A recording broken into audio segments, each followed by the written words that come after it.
Belakangan ini di Indonesia lagi heboh. Ada sebuah perusahaan yang menawarkan bayaran Rp800.000 per orang buat siapa aja yang bersedia iris matanya direkam atau di-scan oleh perusahaan itu. Tapi perusahaan ini akhirnya ditutup oleh pemerintah karena apa yang mereka lakukan dinilai meresahkan dan mereka juga tidak memiliki tanda daftar penyelenggara sistem elektronik atau TDPSE yang sesuai kabarnya. Wah, ini kacau sih. Soalnya iris mata adalah data pribadi paling vital yang kita punya. Dan yang bikin miris adalah banyak masyarakat belum paham betapa bahayanya kalau data seperti ini bocor. Nah, sekarang gue bakalan share 10 jenis identitas pribadi yang nggak boleh banget bocor ke orang lain, guys. Bahkan kalau dibayar sekalipun, plus potensi bahayanya kalau sampai bocor itu gimana. So, tonton video ini sampai habis ya. Yang ke-10, email dan password akun digital. Biasanya tersimpan di mana? Di semua layanan online seperti Google, Facebook, e-commerce, dan sebagainya. Kalau bocor, resikonya gimana? Yang pertama, peretasan akun pribadi dan pekerjaan. Yang kedua, pencurian data dan transaksi ilegal. Yang ketiga, penipuan online dan penyalahgunaan identitas. Lalu yang ke-9, data aktivitas online seperti riwayat pencarian, browsing, klik, dan belanja. Biasanya tersimpan di browser, aplikasi, platform e-commerce, media sosial. Dan resikonya kalau bocor adalah yang pertama, manipulasi iklan atau opini pribadi. Yang kedua, penyalahgunaan preferensi pribadi untuk propaganda. Dan yang ketiga adalah profiling yang melanggar privasi. Yang kedelapan, lokasi real time. Nah, yang ini biasanya tersimpan di mana? Yang pertama, aplikasi navigasi seperti Google Maps, Gojek, Grab. Yang kedua, provider seluler. Dan yang ketiga adalah media sosial, seperti untuk riwayat check-in dan tag lokasi. Nah, kalau ini bocor, risikonya gimana? Yang pertama itu adalah akan terjadi penguntitan atau pencurian saat tidak di rumah. Yang kedua, perampokan dan kejahatan terencana. Dan yang ketiga adalah profiling perilaku harian.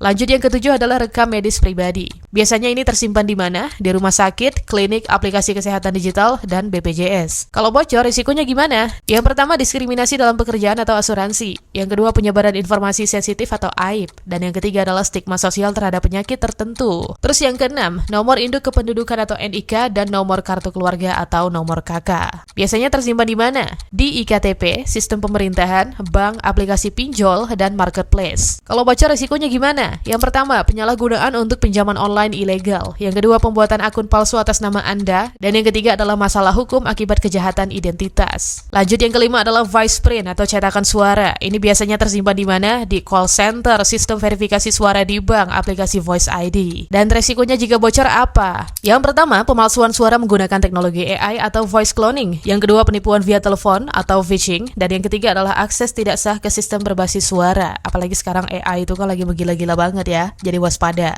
Nomor 4 yang gak boleh bocor adalah DNA atau sampel biologis. Ini biasanya tersimpan di mana? Di rumah sakit, laboratorium medis, layanan tes DNA atau keturunan. Kalau bocor risikonya gimana, Kak? Yang pertama adalah diskriminasi genetik oleh perusahaan atau asuransi. Yang kedua, penyalahgunaan untuk cloning atau riset ilegal. Dan yang ketiga adalah pelanggaran privasi keluarga karena sifat genetisnya. Nomor 3, wajah atau face recognition. Ini biasanya tersimpan di mana? Di kamera HP untuk fitur face unlock, CCTV, media sosial, dan sistem absensi kantor. Kalau bocor resikonya gimana? Yang pertama adalah bisa jadi kamu mengalami penggunaan wajah dalam deepfake atau pemalsuan video, lalu pemantauan atau pelacakan oleh pihak yang tidak sah, dan yang ketiga adalah penyalahgunaan untuk login tanpa izin. Data nomor 2 yang gak boleh bocor adalah sidik jari, guys. Ini biasanya tersimpan di HP untuk fitur fingerprint unlock, kemudian di sistem IKTP, sistem absensi, dan perbankan. Resikonya jika bocor itu seperti apa? Yang pertama, akses ilegal ke perangkat pribadi atau data. Yang kedua, pemalsuan kehadiran atau autentikasi. Dan yang ketiga adalah tidak bisa diubah seumur hidup jika bocor. Dan yang pertama, yang gak boleh banget bocor itu adalah apa? Yap, iris mata. Biasanya ini tersimpan di mana? Di sistem biometrik tingkat tinggi, eKYC, dan proyek scan iris mata. Resikonya kalau bocor gimana? Yang pertama, bisa diakses oleh sistem keamanan tingkat tinggi tanpa izin. Lalu yang kedua adalah penyalahgunaan untuk identitas digital permanen. Dan yang ketiga adalah potensi pengawasan dan pelacakan massal.